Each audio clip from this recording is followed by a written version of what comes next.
Hello viewers, welcome to the channel. Today we're going to look at different ways to get the last row and the last column using VBA.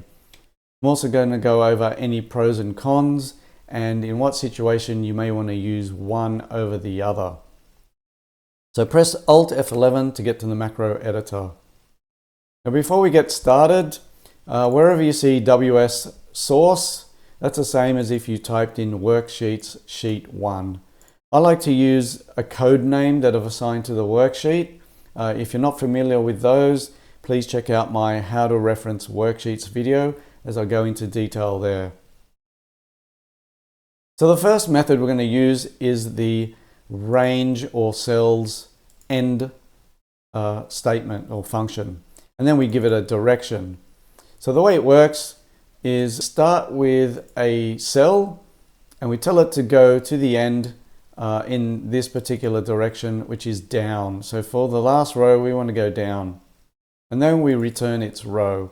And we store this value in a variable that we've defined up here. So the last row is defined as an integer. So this is the sheet, and the range is defined using these constants. I don't like to hard code columns and rows, so I use constants and other methods. I talk about these in my videos, how to reference ranges, so please check them out. So essentially, I can press Shift F2 and I can show you where I've defined them. They're in a separate module to my main code. And we have the start row is 3 and the product ID column is B. All right, so this essentially is B3. If we go over to Excel, we're starting from cell B3, we're going down to the end. So it'll stop at the first blank, and then we return the row. And the column's going to be similar. We're going to start from B3 and go to the end, and just before the blank, we're going to return its column. So here it is here.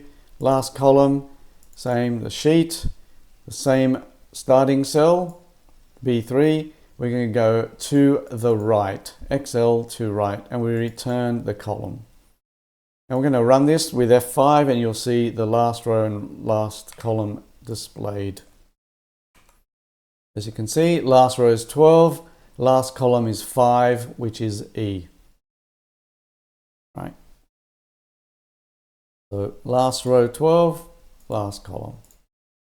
Let's go back to our VBA. Now, the problem with this, well, it doesn't work with hidden or filtered data. So if the user hides the last row and we run it again, we'll have a look at our result and you see the last row is now 10 instead of 12. All right, and that's because it's hidden. Similar story if we filter the data. So I'm going to filter that and I'm only going to show states equal to New South Wales. Right, so the last row here is 10. We're going to run it again.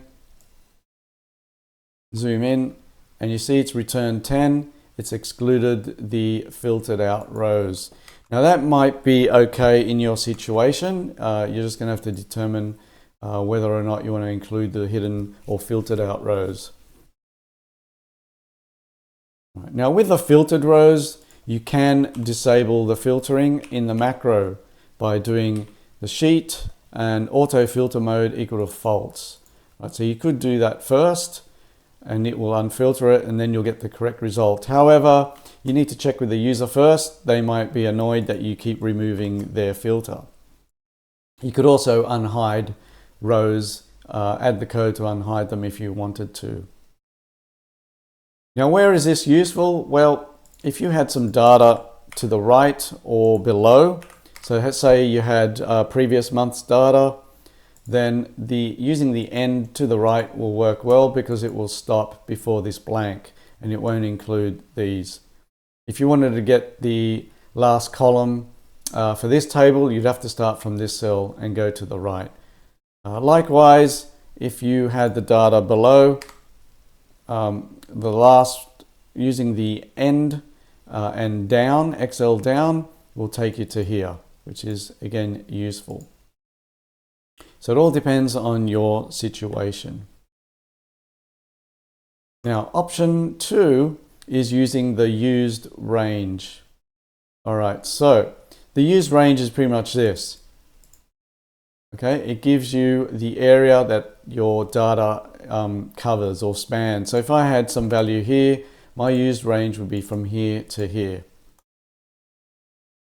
And the way you use that in VBA is sheet name, used range, row. That gives you the first row. Then we want to count how many rows there are. So source used range rows.count and take off 1. So the first row, count how many rows are in the used range and take off 1. And that will give us our last row. Similarly with a column, we find the used range first column, count how many columns there are and take off 1, and that will give us our last column. So here it is in action. Right, zoom in. Last row is 12, last column is 5. Now this works with both hidden and filtered data, so that's good. I'll just show you the hidden one. Right, we should get the same result, and we do. Last row is 12, last column is 5. Right. Of course, if you had data below or to the right that you wanted to exclude, then the use range isn't going to work, because the use range will give you this whole thing here. As you can see, if I control end, takes me to the bottom here. It'll include the data there, or to the right if I had any. So you'd have to use the end method instead.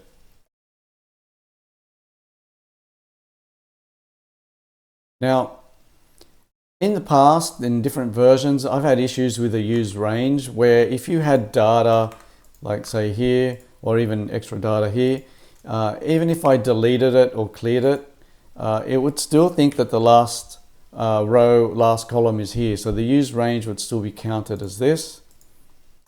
And so I'd get the wrong row and wrong column.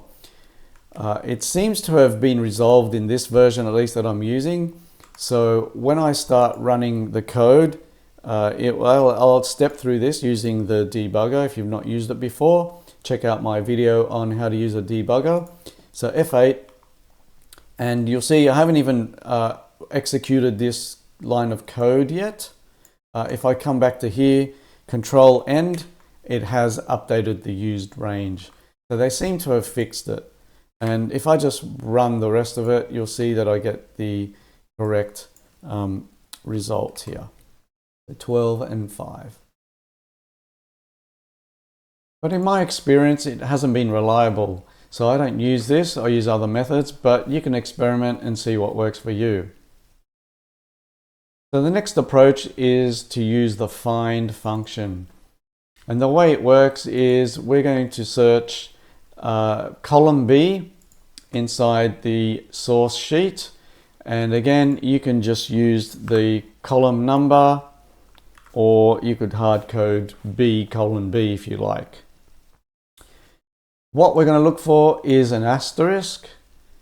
The next parameter, leave blank. This is essentially telling the find function at which cell to start searching after.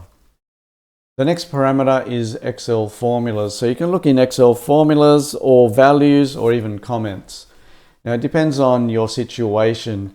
If you have hidden rows, then Excel values will exclude the hidden rows, whereas Excel formulas will include them.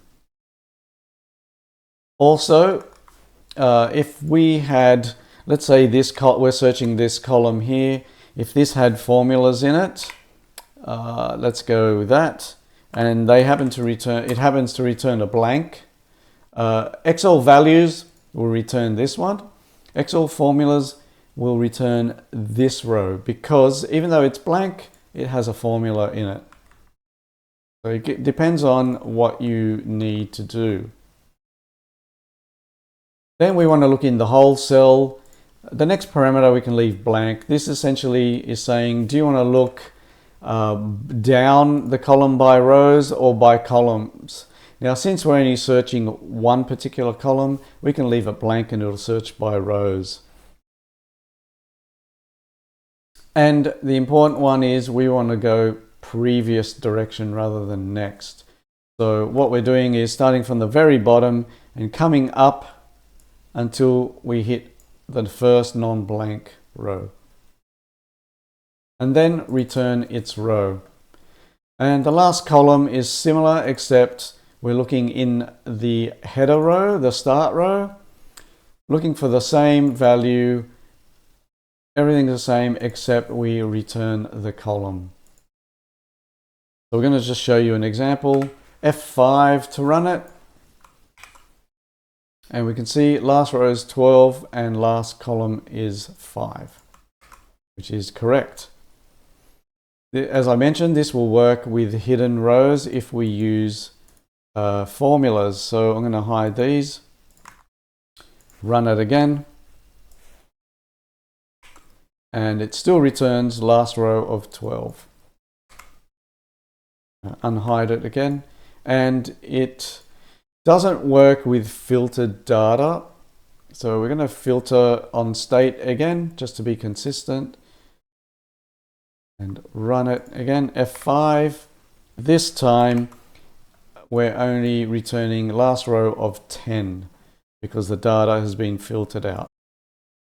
As I mentioned with the other approach, you can just disable the filters beforehand. Now this used to be my go-to method, but now I use something else. Let's go over to Excel. And here I define two formulas and I put them up the top. Usually hide them, but you don't need to. One for the last row and one for the last column. Now these formulas are quite commonly used to get last row, last column in Excel. So I don't want to take credit for the formulas per se, but I think the way I use them in my other formulas and macros is unique. So the way they work is it's going to look for the value 2 inside this array. I'll come back to the 2 and the 1 in a moment. So the B not equal to blank will return true for all non-blank rows inside column B and false for all blank ones. So if you highlight B not equal to blank and press F9, you can see this. Hold Control, press Home, and it takes you to the top. And you can see the very first row with the formulas in is not blank, so it's true. Second row is blank, false, and then we have our data, and then all the blank rows are false. Now hit escape, or if you hit enter, it will retain this instead of the B not equal to blank. So it divides all those trues and falses into 1. And the true is treated as 1 and false treated as zeros. So you're going to have an array of ones and errors. And we can see that by selecting 1 all the way to the bracket, press F9, then Control Home. And again, first row is not blank, so it's 1. Second row is blank, div 0. And then our data is all ones, and then a whole series of errors for all the blanks. Hit escape again. So the lookup will now search for the value 2 inside of those ones and errors, and it'll ignore the errors. And because it can't find a 2, it returns the last value that is less than 2. In this case, it's going to return the last 1, which just so happens to be our last non-blank row. And because we want the row number, we return row of column B. Now the key thing to remember, you want to use a column that's always going to have a value in that column whenever there is data. Because if the last row is blank, it's going to return the one before it. Now the last column is very similar, except we look up the header row and we're going to return the column of the header row. The rest should be the same. Again, if you have a blank as the last one, it's going to return the column before. So how do we access these values in our macro? We could use the cell reference B1 and C1, but if someone went and inserted a column, for example, they'd get the wrong result unless we go and change the macro. So what I like to do is define named ranges for both of these cells. And the way you do it, select the cell. In the top up here, we're going to give it a name. So I like to prefix it with the worksheet name or an acronym for it. So SRC, source, followed by underscore and then a name. You don't need to have the underscore, that's just my preference. Then hit enter. And we do the same for the last column, SRC underscore last column. Now, if you need to modify these or maintain them, delete them, you can go to formulas up the top, name manager, and you can see them in here. You can even create new ones from this window as well, this pop-up. So now in our macros, we can use the named range instead. And the beauty with the named range is if this ever moves, the named range will follow it. So as you can see, I click on C1 here and the named range has been retained. Likewise for the last column. So that way we don't need to change our code if that happens. Let's undo that. Let's go to our macro, and the way we get it is our sheet range, and you could just type in quotes the named range that we gave it just earlier in Excel. Same with a column, and then return its values for each one. However, I like to define constants for them. So if I click on this, Shift F2, you can see I've created public constant, a name for the constant as string equals to, and that is the name that we give it in Excel. And the naming convention I like to use is the named range itself here, prefixed by NR underscore. So named range and then the name range value itself. But you can choose whatever naming convention you like. These I store in a separate module from my main module, and that way I find them in the one central location, easy to find, easy to change. Okay, so let me show you this in action. Runs, and we're going to zoom in. You can see last row 12, last column is 5. All right, and this would also work with hidden rows. Come to here, and again, zoom in, and we've got 5 and 12. Right. Again, it should work with filtered data as well. Of course, if you have data below or to the right, then it's going to pick those up too. So for example, if we had this here and we use this formula, the last row is 24 now. You could modify this formula so it excludes the data below it. We could do something like before the B, we go if row of B colon B, close the bracket, is less than row 15, and I like to do row of 15 colon 15. If it's less than that, then we do what we normally do, the formula, otherwise return false, and then close that extra bracket and hit enter. And you can see it's now returning that as the last row. So I'll show you that formula again. It's a little tricky. In this case, I would probably use the end and XL down instead. but this works as well. And the reason I do row of 15 is this makes it a reference. So if we ever insert or delete a row, this will automatically update. If we hard coded it with 15, that value wouldn't change. So I can show you that. So it's row 15. If let's say we push the header down, insert here, this automatically changes to 16. All right.